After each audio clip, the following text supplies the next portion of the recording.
Our system is based around compound growth. So most of our members who come in, most people like yourself, they own a business, they're wanting to grow, they're looking for a holistic system for success, and they want to make sure 2026 isn't the same as 2025, yeah? I'm pretty sure everyone's on that path.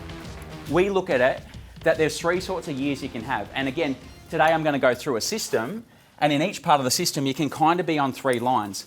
The red line, what we call red lining, is where your habits are heading in a direction that you don't like. Let me give you an example. I'm going to take you through the physique and health part, which we call Shirts Off Club. If you're overeating, you're over drinking, you're not sleeping well, you're putting on weight, you're looking like you're getting older, and the habits that you have mean that you're not going to end up on the orange line or in the same place, then essentially what happens is it means that you're redlining.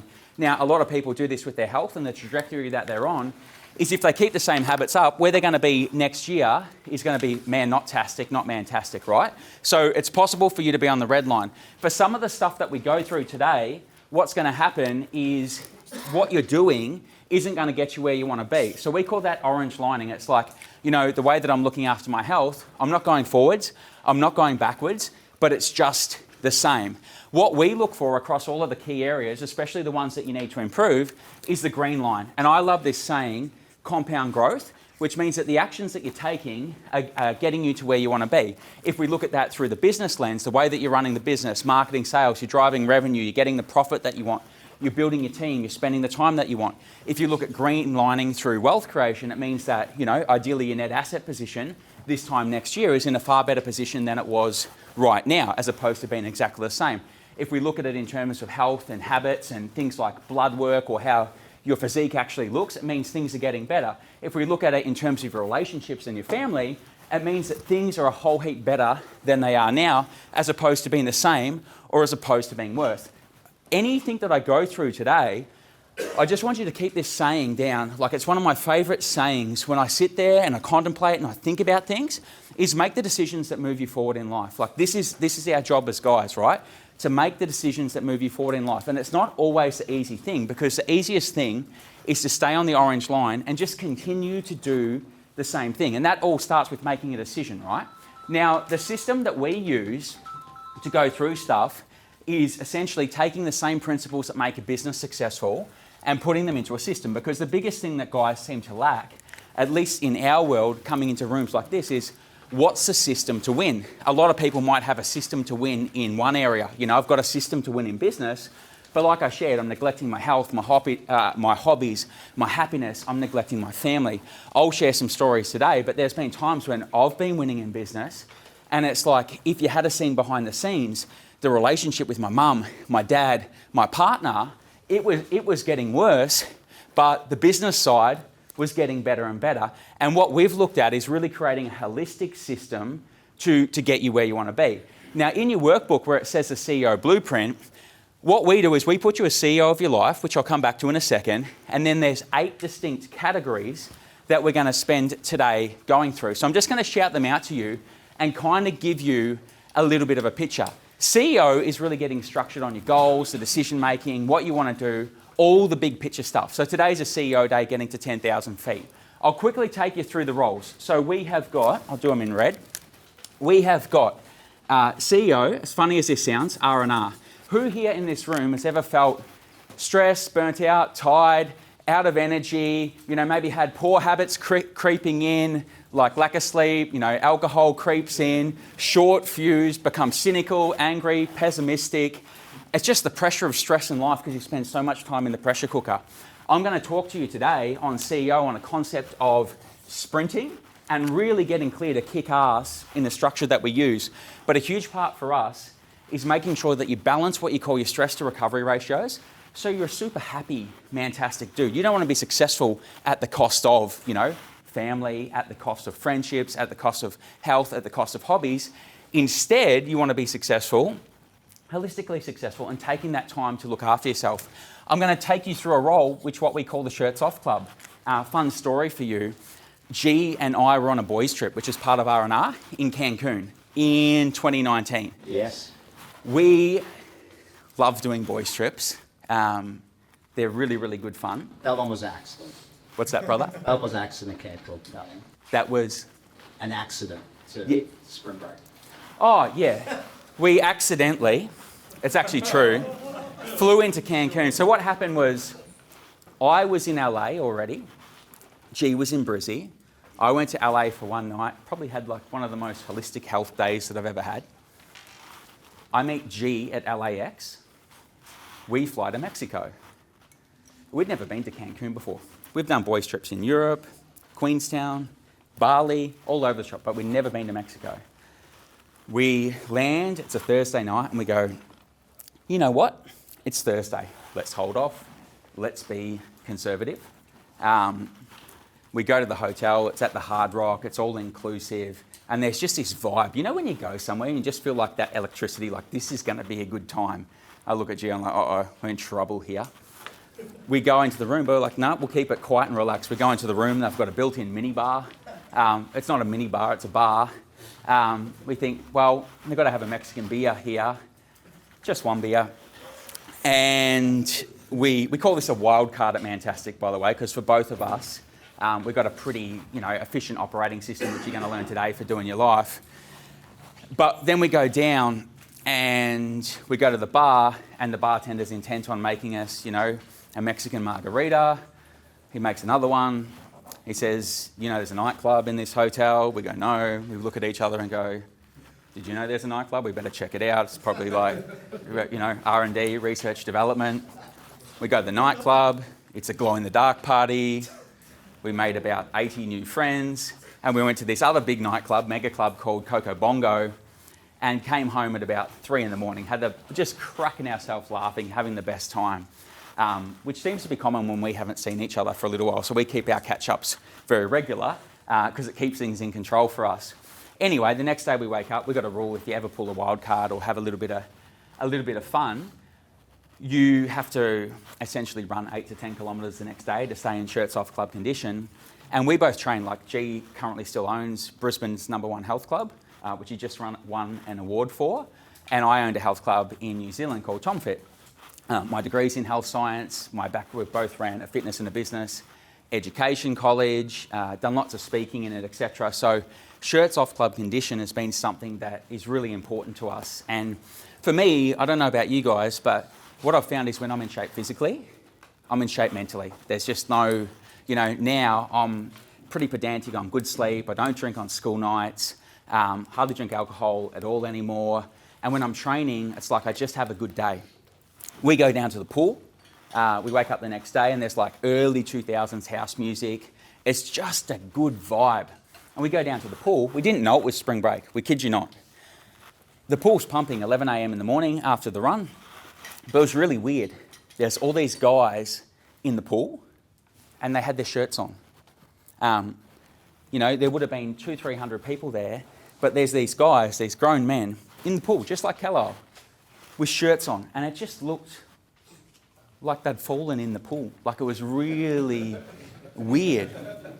And we're sitting there and we're chatting and we're like, that's fucking weird, man. Like, they surely couldn't have all fallen in.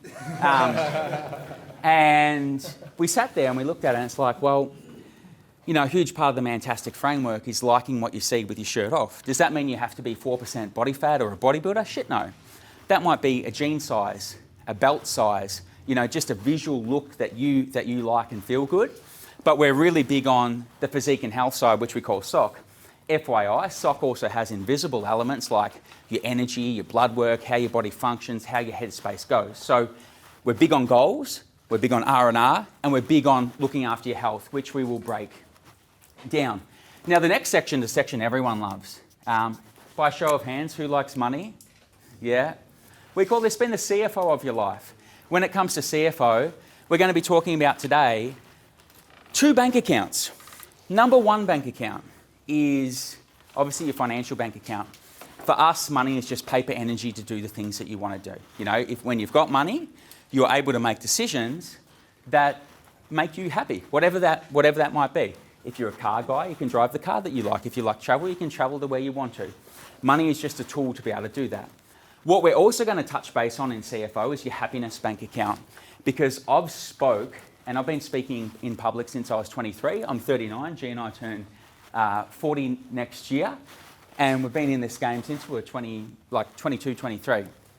I've spoke to so many rooms of people back in the days of like the health club doing corporate wellness speaking, and there's a lot of people who will tell you how much they earn, but they're not happy. Has anyone ever met someone who's just like a fucking unhappy person that like you spend time with them and they're like a bullet train in terms of what they're wanting to achieve, but in terms of their aura and their energy, it's just like they're not a happy person. And so for us, CFO also has the element of your happiness bank account. And that kind of links back to R&R, the stuff that you do, you know, relationships with family, etc. And we've had a lot of high achievers come into Mantastic and restructure their weeks. Maybe start work at 10 a.m, maybe, you know, have Wednesday afternoons off, restructure things so that they're actually a happy dude. Because I'm a big believer that's a choice. And we both lost a really good mate. He was age 42, he lived on the golf course in Hope Island. He had testicular cancer. He kind of is a funny bugger. So when you text him and he's in hospital with testicular cancer, how you going? His response back, having a ball. You know, like it's literally when he's got one of his nuts chopped out. He went back into work, continued the same habits. That cancer reformed up into his lungs and eventually took his life.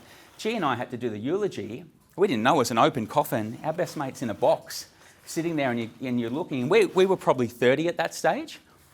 I would say up until 30, I didn't even know you could die. You know, like we were so unaware of it.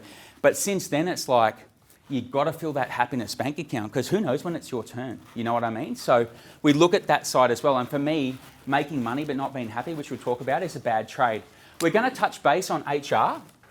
Now, if you look up and down the board table, HR is this. HR is building a board of directors for your life. A group of people who will push you, challenge you, hold you accountable, make you be better. We're seeing this time and time again. You know, we've seen young blokes in the program come in early 30s and, you know, maybe get to 8, 9, 10 properties. We've got a guy at the minute who's done that, right? He's over in WA. He's early 30s, 10 properties under the belt, just sold off 5, he's buying another 8, and he's done really, really, really well for himself. We've got another young guy who's come in to grow his business, when I say young, early 30s, and he's done well for himself in terms of business and income, but hasn't put a whole heap into growing his assets. And I can relate because I was there at a certain stage. But by default, by him seeing other people, particularly this one guy, do that, guess what he's doing? His mentality is, fuck, it's not normal for me not to be doing that. And so whether that's got to do with your health, whether that's got to do with your CFO, whether that's got to do with how you're running your business, or whether that's just got to do with being an awesome dad and having a killer relationship, that's what HR can do. And so we're going to touch base on that. Customer service is another role. This is a really fun one. Customer service is about how you look after people. Has anyone here, by show of hands, ever felt like they've been pushing it a little bit, but maybe neglected a relationship in their life? Whether that's your partner, your kids, your mum, your dad. We call that customer service. So customer service, yeah, for sure, is about looking after clients. For sure, it's about looking after your team if you've got a team. But it's also looking after the core people in your world. I'll tell you a story. My mum last month, she's a beautiful lady. She's just an Italian, beautiful lady from a small town of Horsham. I grew up in the country. When I was 18, I just couldn't wait to escape. I wanted to get to the city. Now when I go home, it recharges me. Because we grew up in like farming. Like my dad taught me to do donuts around a tree in a Valiant Ute at age 12. It's like you can't correct a car when it's going sideways by age 12. You've got no chance in life. So we had an absolute fun time. Cars, motorbikes, etc. My mum's a beautiful lady, down to earth. Last month, she had a big health scare. Within a matter of basically 48 hours, she'd had a bit of stuff going on and she couldn't breathe properly. And they found a 6 centimetre cyst in her throat. So 6 by 6. So this is a ball that was like having her breathe through a straw, right? And pretty full on. Where I come from, there's no airport. And so to give context, she caught a plane from Horsham to Melbourne. The plane landed in Melbourne, didn't drive on the road, drove along the train tracks to get to the Royal Melbourne Hospital, and she made it in there. She had, I think, 10 anaesthetists and 20 surgeons around her, which saved her life, you know, and I've got a beautiful relationship with my mum. You know, I've taken her over to America. We do fun stuff all the time. But when you look at your table and you go, if that person went missing, it would just subtract so much. Like, there's some people, if they went missing from your table, it would actually add value to your life. But with customer service, it's like the people that you love, that if they went missing, it would just subtract so much value. It's scary stuff, right? Now, Mum was fortunate enough to make it through. We got really, really, really lucky. But, you know, and funnily enough, G and I were running a boardroom. We had multiple things going on at the same time. And customer service is rallying for the people you love and showing that you love them. This will sound like a weird definition of love, but to me, love equals giving a fuck. So it means, do you actually show the people that you love that you actually care? Now, obviously in business, right, this is an integrity type thing too. Like, that affects your marketing and sales, because if you are just a market, you know, like you're just a gun at marketing, but then you don't deliver on what you promise, customer service is really making sure that you follow through with that and, you know, hit a home run in terms of the people who come into your world. You really look after them. Back in the day, I owned a health club, and we ran a system which I'll talk to you on today. But essentially, if members didn't attend the gym, we would call them. We'd say, hey, Mark, it's Tommy. You said you'd be coming into the gym 3 times every week. I haven't seen you for 2 weeks. Do I have to huff and puff and drive to your house and knock the door down? Or will I see you by Thursday? And most people wouldn't do that because they feel that people would cancel in the health club culture. But our members would appreciate it because that Mark goes, Tommy, I've just been busy, but man, I really appreciate this phone call. So it's about being there for the people you love. The next one is what we call man brand. Man brand is a few parts. Like, we're all a brand, right? Everyone in this day and age is a brand. Think of it. If you see someone out there by the pool, you go, you know, who's he? Who's she? Who's that sophisticated dude? Who on earth is she? Like, we shouldn't judge a book by its cover, but we do. So everyone in this day and age is a brand. And your man brand has a couple of parts. Like, your man brand has the external side, meaning what you see, how you dress, smell, your body language, your posture, but also the internal side of your confidence, how you communicate, what your values are. So we'll touch base on that. And then obviously the last two, and these ones are good fun, are marketing and sales. And we put a business context on this. So marketing on the personal front, you know, if you're a single dude, let me give this as an example. If you're a single bloke, and let's just say you've worked on your SOP, your CFO sorted, you've got great people around you, you look after them, your R&R is good, you've got goals, you're working on them, but you're the best bloke in the world, but you can't get a date on a Saturday night, that is marketing. You don't want to be the world's best kept secret. And what the analogy that we always give is, you're not going to leave here today, you know, you've got all of these areas sorted, and then you're a single bloke, you're looking for a partner, you've got your list of what that partner looks like, and you go home tonight and you think to yourself, like, tonight's a really good night to watch Rambo 2, and you're sitting there and drinking your favourite beer, and then it's very unlikely that you're sitting there at home and you're on the couch in whatever you're wearing, drinking your beer, eating your Doritos, and you hear, and you think, who could that be? I haven't invited anybody. And you walk to the door, and you've got this little sheet of paper, this list, smart, sophisticated, beautiful, maybe some physical traits, you know, will make a great mum, all of these types of things. And you open the door, and she goes, here I am, Tommy, I'm here for you. That's very unlikely that it'll happen. That's marketing, right? Marketing is building your board. Marketing is building your business. So marketing is lead gen. And for us, sales, when we look at it in terms of the Mantastic formula, sales, of course, in business is, you know, learning how to sell. But on the personal front, it's been a great communicator. It's been a great public speaker. It's nailing your mate's wedding speech or 40th speech or whatever it might be. So we're going to go through all of this. What we're going to do with each of them is we are going to do an audit in terms of where you're at. I want you to list out some goals as we're going through, and we're going to go through, more importantly, some systems for doing that.